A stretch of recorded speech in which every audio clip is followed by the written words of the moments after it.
لوگ بہت ہی عروج حاصل کر کے سمجھتے ہیں کہ ہم بہت بڑے کامیاب ہو گئے۔ کامیاب آپ جناب تب ہیں اپنے ہر فن میں جب آپ اس میں قرآن و حدیث کو ساتھ لے کر چل رہے ہیں۔ میں ایک مثال آپ کے سامنے ایک حقیقی پیش کرتا ہوں، صرف مثال ہی نہیں ہے۔ ایک پروفیسر کسی کانفرنس میں ایک بات فرما رہے تھے کہ میرے دوست ہیں retired chief of justice Pakistan, میں ان کی انسلٹ کی وجہ سے میں نام نہیں لینا چاہتا، وہ پروفیسر کہہ رہے تھے اس کے بارے میں۔ وہ کہتے ہیں کہ چیف جسٹس آف پاکستان جب عمرہ کرنے کے لیے سعودی عرب گئے ہیں تو چیف جسٹس آف پاکستان سمجھ کر لوگ سرکاری سطح پہ اس کو پروٹوکول دیا جا رہا تھا۔ وہ کہنے لگے جب میں مسجد نبوی شریف میں حاضر ہوا فجر نماز پڑھنے کے لیے تو مجھے امام کے بالکل پیچھے جگہ دی گئی۔ میں وہاں کھڑا ہو گیا، جو تلاوت شروع ہوئی تو لوگ رونے لگے اور مجھے رونا نہ آئے۔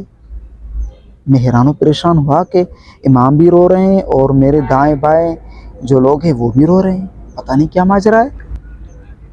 نماز کے بعد میں اپنے ساتھ جو میرے ساتھ کھڑے تھے میں ان سے پوچھنے لگا کہ حضور آپ رو کیوں رہے تھے؟ تو انہوں نے فرمایا کہ آپ کو پتہ نہیں کہ قرآن کا کیا ترجمہ ہو رہا تھا، قرآن کے اندر کیا بیان ہو رہا تھا، آپ کو پتہ نہیں ہے؟ کتنا خوفناک منظر تھا، جہنم کا تذکرہ چل رہا تھا، آپ کو پتہ نہیں؟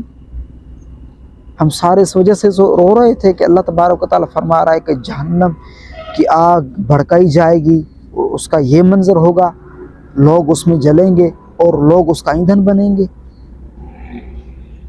اللہ اکبر! تو وہ چیف جسٹس کہنے لگے کہ میں واپسی اپنے روم میں آ کر دیواروں کو ٹکر مارنے لگا کہ ہائے افسوس، تو نے قانون کی تو ساری کتابیں پڑھ لی لیکن تجھ پر افسوس ہے کہ نہیں پڑھا تو نے صرف قرآن کریم نہیں پڑھا، قرآن کریم نہیں سیکھا، اللہ کا کلام نہیں سیکھا کہ اللہ تبارک و تعالیٰ نے آپ کو ہدایت دینے کے لیے جو آپ کی طرف کتاب بھیجا ہے اس میں کیا لکھا ہے یہ چیز آپ نے نہیں سیکھی۔ جو انسان کا مقصد زندگی ہے، انسان جس چیز میں محنت کرے، جس چیز کو حاصل کرے، جس چیز میں سب سے پہلے کامیاب ہو، وہ قرآن کریم ہے۔ اس میں آپ کتنے کامیاب ہیں؟ ذرا رات کو سوتے وقت اس چیز پر غور کیا کریں۔